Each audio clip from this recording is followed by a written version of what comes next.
नमस्कार मित्रांनो, आजच्या या व्हिडिओमध्ये आपण बायोलॉजीचा अभ्यास कसा करायचा आहे, इम्पॉर्टंट चॅप्टर्स कोणते कोणते आहेत, वेटेज कसं आहे चॅप्टर्सला, त्यासोबतच तुम्ही अजूनही अभ्यासाला सुरुवात केली नसेल तर कोणते चॅप्टर्स तुम्ही स्किप करू शकता, कोणते चॅप्टर्स तुम्ही अजूनही केलेच पाहिजेत, हे सगळं काही मी या व्हिडिओमध्ये एक्सप्लेन केले आहे। सो इन शॉर्ट तुम्हाला पूर्ण स्ट्रॅटेजी पाहायला मिळेल, त्याच्यामुळे हा व्हिडिओ शेवटपर्यंत नक्की पहा, कारण तुम्हाला याचा खूप फायदा होणार आहे। सो बायोलॉजीमध्ये अगेन या ठिकाणी आपण छान इथे तुम्हाला विदाउट ऑप्शन पाहायला मिळेल। एक मिनट, पेनला काय झालं, इथे तुम्हाला विदाउट ऑप्शन पाहायला मिळेल आणि या ठिकाणी विथ ऑप्शन पाहायला मिळतील। ठीक आहे, सो बेसिकली सगळ्यात पहिल्यांदा बायोलॉजीमधले कुठले चॅप्टर्स आधी केले पाहिजेत, सो तुम्ही सुरुवात कुठून करू शकता हे मी तुम्हाला सांगते। सुरुवात तुम्ही रिप्रोडक्शन वगैरेपासून नाही केलेत, तुम्ही प्लांट रिलेशनपासून करा। यासाठी रिझन असं आहे की reproduction in lower plants, reproduction higher plants, तुम्ही याच्या आधी मे बी हे चॅप्टर्स वाचले असतील, नसतील वाचले तर तुम्हाला हे चॅप्टर्स आता खूप मोठे वाटतील। सो बेस्ट आहे आधी तुम्ही लहान चॅप्टर्सपासून किंवा इझी चॅप्टर्सपासून सुरुवात करा। याच्यामधला पहिला इझी चॅप्टर आहे तो म्हणजे प्लांट वॉटर रिलेशन, जो की ऑलमोस्ट 7 मार्क्स आहे आणि खूप चांगला चॅप्टर आहे। तुम्हाला 25 मार्क 25 ते 30 मार्क प्रॅक्टिकल्सचेच मिळतील आणि 7 मार्क जर इथून मिळवले तर तुमचे 32 पर्यंत मार्क्स होऊ शकतात, 32 ते 37 पर्यंत, आणि तुम्ही 1-2 चॅप्टरमध्येच आरामात पास तरी होऊ शकता।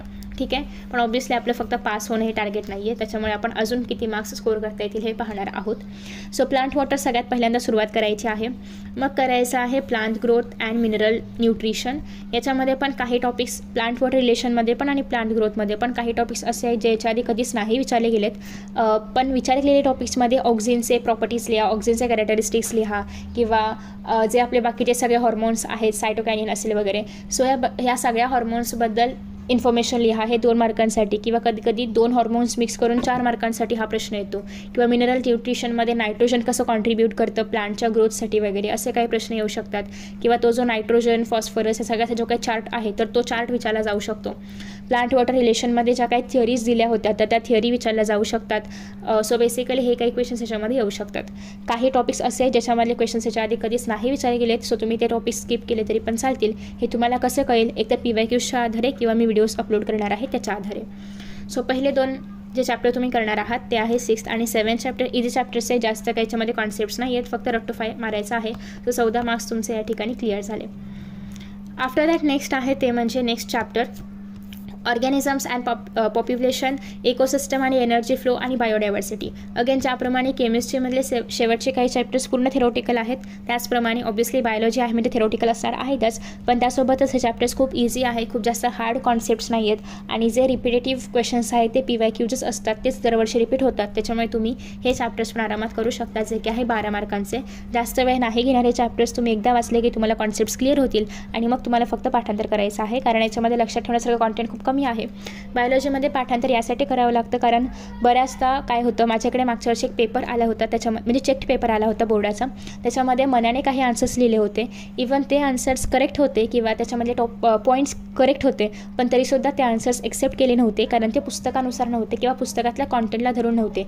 इवन ते जर आपण वरच्यावर पाहिलं, आय गेस बायोगॅसचा काहीतरी तो प्रश्न होता, तर त्याच्यामध्ये बायोगॅसचे हे लिहायचे होते, काय म्हणतो आपण त्याला, बायोगॅसचा यूज बेनिफिट्स लिहायचे होते किंवा ॲडव्हान्टेजेस लिहायचे होते यूज ऑफ बायोगॅसचे, असा काहीतरी प्रश्न होता, नीट आठवत नाही आहे। तर त्याच्यामध्ये कॉस्ट इफेक्टिव्ह असेल किंवा चीपर असेल या काही गोष्टी तिथे होत्या, बट त्या पुस्तकामध्ये नसाव्यात मे बी, त्याच्यामुळे इवन त्या गोष्टी लिहिल्या तरी पण त्याला मार्क्स नव्हते दिले गेले, त्या प्रश्नाला मार्क्स कापले गेले होते, कारण तुम्हाला बाहेरचं कुठलंही कॉन्टेंट बायोलॉजीमध्ये लिहिणं अलाउड नाही आहे, इवन ते बरोबर असेल कितीही त्या प्रश्नाला धरून असेल तरी पण नाही, पुस्तकामधलं जे आहे तेच तुम्हाला बायोलॉजीमध्ये लिहावं लागतं, त्याच्यामुळे तुम्हाला ऑलमोस्ट चॅप्टर्सचा थिअरीचा रट्टाच मारावा लागतो। इवन तुम्ही स्वतःच्या भाषेमध्ये थोडंसं कन्वर्जन करू शकता, बट जे काही डेफिनेशन्स आहेत, जे काही असे प्रश्न आहेत की जे एकदम असे जसे की थिअरी वगैरे असतील, ह्याच्यामध्ये प्लांट वॉटरमध्ये खूप साऱ्या थिअरीज आहेत, त्या तुम्हाला आहे तशाच लिहावे लागतील, कारण त्या कोणीतरी दिलेल्या थिअरीज आहेत, सो तुम्ही त्याच्यामध्ये तुमच्या मनाप्रमाणे कुठलेही चेंजेस नाही करू शकत। ठीक आहे, आफ्टर दॅट नेक्स्ट आहे, सो हे 3 चॅप्टर्स तुम्ही करणार आहात, 13, 14, 15, 6वा आणि 7वा।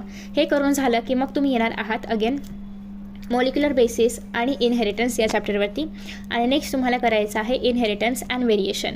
सो बेसिकली दोन्ही चॅप्टर थोडेसे मोठे आहेत, सो तुमच्याकडे वेळ असेल तर नक्की हे चॅप्टर्स करा, ॲक्च्युली केलेच पाहिजेत, कारण याच्यामधले प्रश्न तुम्हाला MCQsमध्ये पण येतात जे तुम्ही स्किप नाही करू शकत, याच्यामधले क्वेश्चन्स आन्सर इन 1 सेंटेन्समध्ये पण येतात जे तुम्ही स्किप नाही करू शकत, सो त्याच्यामुळे हे 2 चॅप्टर्स तुम्ही केलेच पाहिजेत। याच्यामध्ये पण बरंचसं असं आहे की तुम्हाला जेनेटिक कोड्स असतील 4th चॅप्टरमध्ये, ते जेनेटिक कोड्सचे कॅरेक्टरिस्टिक्स लिहा, ते दरवर्षी प्रश्न प्रश्न रिपीट होतो. सो ते कॅरेक्टरिस्टिक्स एनलिस्ट करायला तुम्हाला 2 मार्कांसाठी येऊ शकतं, किंवा ते अगदी एक्सप्लेन करायला 2 मार्कांसाठी, किंवा 2 ते 3 मार्कांसाठी पण येऊ शकतं. डिपेंड्स की किती मोठा प्रश्न विचारायचा आहे. सो असे काही प्रश्न याच्यामध्ये दरवर्षी येत जातात. किंवा न्यूक्लिओझोमचं डायग्राम ड्रॉ करा आणि ते एक्सप्लेन करा, हा अगेन प्रश्न याच्याआधी खूपदा विचारला गेलेला आहे. सो असे प्रश्न येऊ शकतात. आफ्टर दॅट नेक्स्ट आहे इनहेरिटन्स अँड व्हेरिएशन्समध्ये चार्ट्स तुम्ही पाहिले असेल, खूप सारे चार्ट्स आहेत त्याच्यामध्ये. पुनेट स्क्वेअर ज्याला आपण म्हणतो, सो ते ड्रॉ करण्यासाठी येऊ शकतं. किंवा याच्यामध्ये तुम्हाला अगेन चार्ट्स ड्रॉ करून मे बी ते एक्सप्लेन करायला पण येऊ शकतात. सो बेसिकली असेच क्वेश्चन्स खूपदा रिपीट होतात, जे तुम्ही तेवढेच केले तरी पण चालतील. ठीक आहे. सो आपण याच्यामध्ये पूर्ण मार्क्स नाही कन्सिडर करूयात. आपण या ठिकाणी कन्सिडर करूया की 10 मार्क्स किंवा 8 मार्क्स तुम्हाला मिळतील, कारण तुम्ही बाकीचे थेअरी क्वेश्चन्स न करता फक्त पनेट स्क्वेअर किंवा फक्त जेनेटिक कोडचे कॅरेक्टरिस्टिक्स किंवा फक्त न्यूक्लिओझोम वगैरे असे काही गोष्टी करणार असाल तर तुम्हाला या ठिकाणी 12पैकी 8 मार्क्स आपण कन्सिडर करूया. जर तुम्ही पूर्ण चॅप्टर केला तर वेल अँड गुड, बट जर पूर्ण चॅप्टर नाही केला तर ॲटलिस्ट 8 मार्क्स तरी तुम्हाला मिळतील. सो आफ्टर दॅट या ठिकाणी नेक्स्ट आहे आता आपण रिप्रोडक्शन इन लोअर आणि हायर प्लांट्स आणि ॲनिमल्समध्ये. सो बेसिकली रिप्रोडक्शन इन प्लांट्समध्ये मी ऑलरेडी काय केलं पाहिजे त्याचा व्हिडिओ अपलोड केलेला आहे. सो तुम्ही तेवढं केलं तरी पण इनफ आहे. तसं जर हे जे चॅप्टर्स आहे त्याच्यामध्ये तुम्ही PYQs पाहिले तर प्रत्येक सेक्शनमधून PYQ विचारला गेलेला आहे. याचा अर्थ काय की हे दोन्ही पण चॅप्टर्समधली प्रत्येक गोष्ट इम्पॉर्टंट आहे, प्रत्येक टॉपिक महत्त्वाचा आहे. त्याच्यामुळे मी थोडंसं लास्ट याला ठेवलं आहे. पण तुम्हाला हे 2 चॅप्टर करायचेच आहेत, कारण चॅप्टर्समधले क्वेश्चन्स अगेन MCQमध्ये पण येतात, आन्सर इन 1 सेंटेन्समध्ये पण येतात, आणि प्रत्येक प्रश्नामध्ये तुम्हाला याचे प्रश्न पाहायला मिळतील. म्हणजे प्रत्येक सेक्शनमध्ये तुम्हाला याचे प्रश्न पाहायला मिळतील, कारण याचं वेटेज खूप जास्त आहे, 8-8 मार्कांचं आहे. सो प्रत्येक प्रश्नामध्ये प्रत्येक सेक्शनमध्ये तुम्हाला याचे प्रश्न पाहायला मिळणार आहेत. सो प्लीज हे चॅप्टर्स व्यवस्थित करायचं. मला काय केलं पाहिजे हे मी तुम्हाला इम्पॉर्टंट क्वेश्चन्सच्या व्हिडिओमध्ये ऑलरेडी सांगितलेलं आहे. सो प्लीज ते जे व्हिडिओज आहेत ते फॉलो करा, आणि याच्यामध्ये तुम्हाला 8पैकी 8 मार्क्स मिळतील जर तुम्ही तेवढं फॉलो केलं तर. बट ऑब्वियसली याच्यामध्ये खूप साऱ्या गोष्टी महत्त्वाच्या आहेत. तुम्ही पर्टिक्युलरली एवढं स्किप कराच असं कुठल्याच ह्याच्यामध्ये आपण नाही सांगू शकत. काही टॉपिक्स आहेत जे तुम्ही पर्टिक्युलरली स्किप करू शकता, बट ह्याच्यामध्ये खूप कमी गोष्टी अशा आहेत ज्या तुम्हाला स्किप करता येतील, कारण पूर्ण चॅप्टर महत्त्वाचे आहेत हे दोन्ही पण. सो ठीक आहे. आफ्टर दॅट नेक्स्ट अजून आपण ओरिजिन अँड इव्हॉल्युशन ऑफ लाईफवरती नाही आलो आहोत, कारण याच्यामध्ये जे चार्ट्स आहेत त्याच्यामधूनही प्रश्न विचारले जातात की पर्टिक्युलर एखाद्या स्पीशीजचं, त्या ह्युमनच्या स्पीशीजचं कुठे उगम झालं होतं किंवा कुठे ओरिजिन होतं. तर असे पण काही प्रश्न येतात जे थोडेसे अवघड होऊ शकतात, त्याच्यामुळे आपण तो चॅप्टर अजून नाही कन्सिडर केला आहे. नेक्स्ट चॅप्टर आहे ते म्हणजे ह्युमन हेल्थ अँड डिसीजेस. हा सगळ्यात मस्त चॅप्टर आहे तो यासाठी, कारण तुम्हाला डिजीजचं नाव, सिम्टम्स, कॉजेस आणि ट्रीटमेंट एवढं माहिती असेल, एवढंच करायचं चॅप्टरमध्ये. पण ऑब्वियसली डिजीज 1-2 नाही आहेत, खूप जास्त आहेत. सो बेसिकली प्रत्येक डिजीजचं नाव, कोणामुळे होतं ते, पॅथोजनचं नाव, तेच कोणामुळे होतं ते, सिम्टम्स किंवा ट्रीटमेंट एवढं जर तुम्ही केलं तर प्रत्येक डिसीजचं एवढंच केलं तरी पण तुम्हाला या ठिकाणी आरामात आउट ऑफ मार्क्स मिळतील या चॅप्टरचे, कारण हेच आहे या चॅप्टरमध्ये, जास्त एक्स्ट्रा काहीच नाही आहे. सो बेसिकली हा चॅप्टर नक्की करा, स्किप करू नका. हे तुम्ही फ्लोचार्ट वगैरे काढून लक्षात ठेवू शकता. सो अगेन हा चॅप्टर तुम्ही करणार आहात. मित्रांनो, एक्सरसाइजमधले प्रश्न खूप महत्त्वाचे आहेत, त्यातले पण बरेचसे क्वेश्चन्स एक्झाममध्ये येतात. कोणते क्वेश्चन्स एक्सरसाइजमधले करायचे आहेत यासाठी वेगळा एक इम्पॉर्टंट क्वेश्चन्सचा व्हिडिओ ऑलरेडी येत आहे, किंवा ती सिरीज ऑलरेडी सुरू आहे. पण तुम्हाला जर एक्सरसाइजमधल्या क्वेश्चन्सचे आन्सर्स हवे असतील, फक्त आन्सर्स किंवा फक्त तेच प्रश्न, तर त्यासाठी हे जे ओसवाल पब्लिकेशनचं बुक आहे हे तुम्ही रेफर करू शकता. याच्यामध्ये फक्त एक्सरसाइजमधल्या प्रश्नांचेच आन्सर्स आहेत, जेणेकरून तुम्हाला प्रत्येक प्रश्न शोधावा नाही लागणार. पॉईंट वाईज आन्सर्स आहेत, त्यासोबतच तुम्हाला शॉर्ट नोट्स पण पाहायला मिळतील. आणि अलॉंग विथ दॅट तुम्हाला जर काही एक्स्ट्रा प्रॅक्टिससाठी क्वेश्चन्स हवे असतील तर ते पण याच्यामध्ये अवेलेबल आहेत. सो हे फिजिक्स, केमिस्ट्री आणि बायोलॉजी किंवा मॅथ्स या सगळ्या विषयांसाठी हे बुक अवेलेबल आहे. सो या बुकच्या लिंक तुम्ही खाली डिस्क्रिप्शन बॉक्समध्ये चेकआउट करू शकता. आफ्टर दॅट नेक्स्ट सगळ्यात हायली वेटेस्ट किंवा सगळ्यात जास्त वेटेज असणारा चॅप्टर आहे तो म्हणजे कंट्रोल अँड कोऑर्डिनेशन. चॅप्टर खूप मोठा आहे आणि तुम्ही जर फक्त एक जरी चॅप्टर केला तर पण तुम्ही आरामात पास होऊ शकता. बट बेसिकली आपण पास कधीच झालेलो आहोत, आपण आता एक्स्ट्रा काही चॅप्टर्स पाहतोय. सो कंट्रोल आणि कोऑर्डिनेशनमध्ये तुम्ही जर पाहिलं तर सगळ्यात महत्त्वाचं आहे ते म्हणजे ब्रेन. तुम्ही जर ब्रेनचा पार्ट केलात किंवा तुम्ही काही पर्टिक्युलर हॉर्मोन्सचा पार्ट केलात तरी पण तुमचं या ठिकाणी काम चालू शकतं. म्हणजे अगदी 11पैकी 11 मार्क नाही मिळणार, पण ॲटलिस्ट 5 ते 6 मार्क तुम्ही या ठिकाणी स्कोर करू शकता. कारण दरवेळी तेच हॉर्मोन किंवा तेच डायग्राम, थायरॉईडचे 30 डायग्राम दरवेळी विचारले जाते, किंवा दरवेळी तुम्हाला तेच प्रश्न खूप जास्त विचारले जाऊ शकतात. अर्थात त्याच्यामध्ये चार्ट्स खूप जास्त आहेत. ब्रेनची पण तुम्हाला 30 डायग्राम विचारले जाणार आहे ओबियसली दरवेळी, पण चार्ट्स जे आहेत त्या चार्ट्समध्ये खूप जास्त इन्फॉर्मेशन आहे. क्रेनियल नर्व्सची वगैरे इन्फॉर्मेशन आहे, किंवा प्रत्येक हॉर्मोनचं काय फंक्शन आहे. सो बेसिकली हे तुम्हाला नसेल करायचं, तुम्ही फक्त PYQs केलेत किंवा स्पायनल कॉर्डचं फक्त डायग्राम केलं, स्पायनल नर्वचं फक्त डायग्राम केलं, स्पायनल कॉर्डची थोडीशी इन्फॉर्मेशन, रिफ्लेक्स ॲक्शनची थोडीशी डेफिनेशन आणि डायग्राम जर केलं तर हे खूप जास्त वेळा विचारलं गेलेलं आहे. सो एवढं तरी तुम्ही थोडंफार केलं तरी तुम्हाला 5 ते 6 मार्क्स याच्यामध्ये मिळतील. ठीक आहे. नेक्स्ट आहे रेस्पिरेशन आणि सर्क्युलेशन. सो नावाचं सर्क्युलेशन आहे, म्हणजे याच्यामध्ये सगळ्या तुम्ही जर पाहिल्या तर ऑलमोस्ट 50% डायग्राम या हार्टच्याच आहेत. 50 ते 60% डायग्राम हार्टच्याच आहेत. 3-4 हार्टच्या डायग्राम्स आहेत. त्याच्यामध्ये एक कंडक्टिंगची डायग्राम असेल, एक वेंट्रल व्ह्यू कसा आहे, लेटरल व्ह्यू कसा आहे, वगैरे वगैरे वगैरे. सो बेसिकली हार्टच्या डायग्राम तुम्ही जर केल्या तर याच्यामधून 100% एक तरी हार्टची डायग्राम विचारली जातेच. प्रत्येक पेपरमध्ये तुम्ही पहा सगळ्यामध्ये एक तरी हार्टची डायग्राम विचारली गेलेलीच आहे. सो डायग्राम ऑलमोस्ट 2 मार्कांना ड्रॉ करायला असते, ती तुम्ही एक करू शकता. नेक्स्ट आहे याच्यामध्ये तुम्हाला डिझिजेस पाहायला मिळतील, रेस्पिरेटरी डिझिजेस किंवा डिसऑर्डर्स पाहायला मिळतील.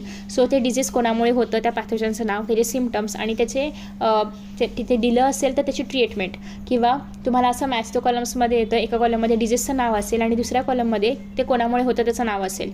सो बेसिकली एवढं तुम्ही जरी केलं तरी पण इनफ आहे. तेवढं केलं तरी पण तुम्हाला आरामात ते मॅच तो कॉलमचे 2 मार्क, हार्टचे 2 मार्क, असं करून 4 ते 5 मार्क याच्यामध्ये अगेन तुम्ही स्कोर करू शकता. ठीक आहे. नेक्स्ट आहे बायोटेक्नॉलॉजी आणि enhancement of food production. So again enhancement of food प्रोडक्शनमध्ये खूप सारे मायक्रोब्सची नावं आहेत. सेम फॉर बायोटेक्नॉलॉजी, दोघांमध्ये पण खूप जास्त मायक्रोब्सची नावं आहेत.